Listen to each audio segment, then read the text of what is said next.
వాళ్ళ డిఎన్ఏలో ఉంది తెలుగుదేశం.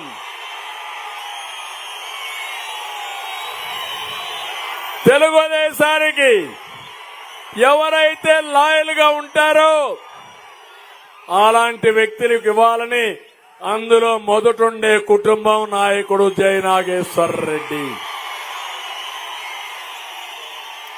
నేను అడుగుతున్నా, మొన్ననే ఇక్కడ చెప్పాం, మేము సిద్ధంలో బుట్ట ఆవిడ పేద మహిళంట.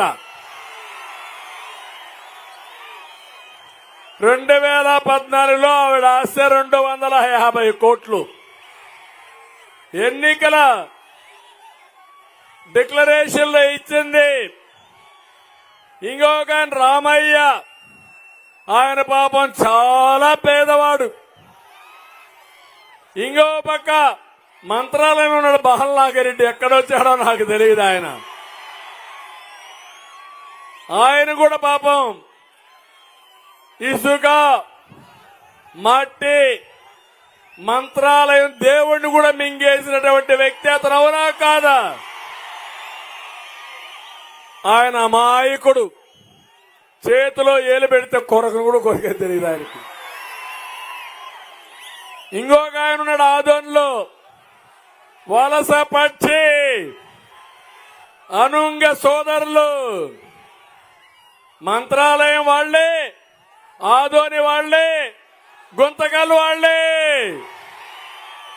అంటే వీళ్ళ అబ్బ సొత్తు, వీళ్ళ సామ్రాజ్యం ఇది.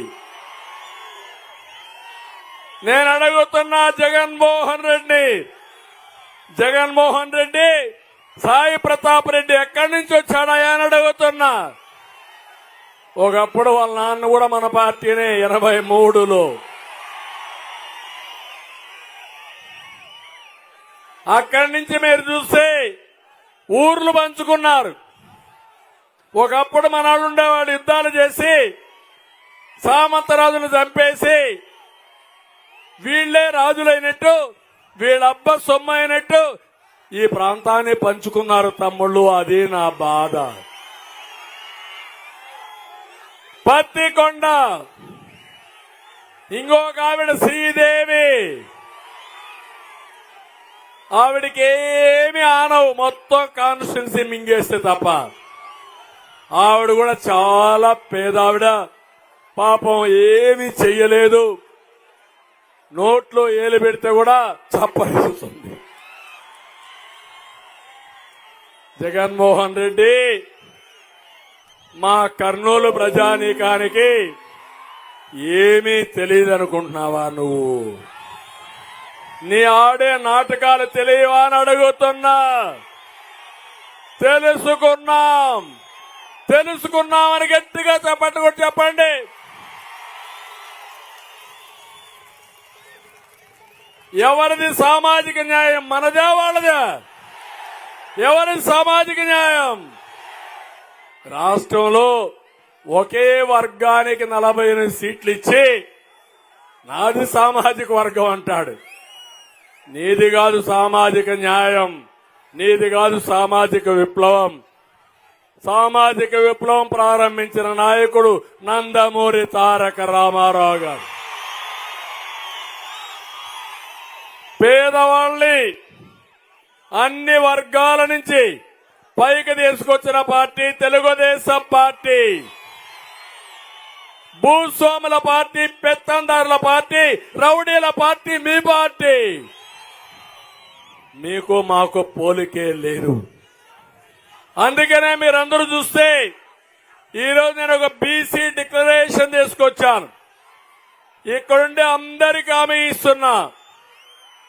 పార్టీని బలపరిచారు, పార్టీని సమర్థించారు, పార్టీని మోశారు.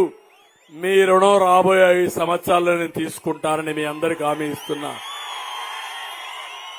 50 సంవత్సరాలు వయసు వచ్చిన బీసీలకి 4,000 రూపాయలు పింఛన్ ఇచ్చే బాధ్యత నాది. ఇప్పుడుండే పింఛన్లు కూడా అందరికీ 4,000 ఇస్తా. పింఛన్ ఎవరిచ్చారు తమ్ముళ్ళు అని మిమ్మల్ని అడుగుతున్నా. 200 రూపాయలు 2,000 చేసింది ఎవరు? ఎవరు చేశారు? మొట్టమొదటిసారిగా 35 రూపాయలు పెన్షన్ ప్రారంభించింది ఎవరు?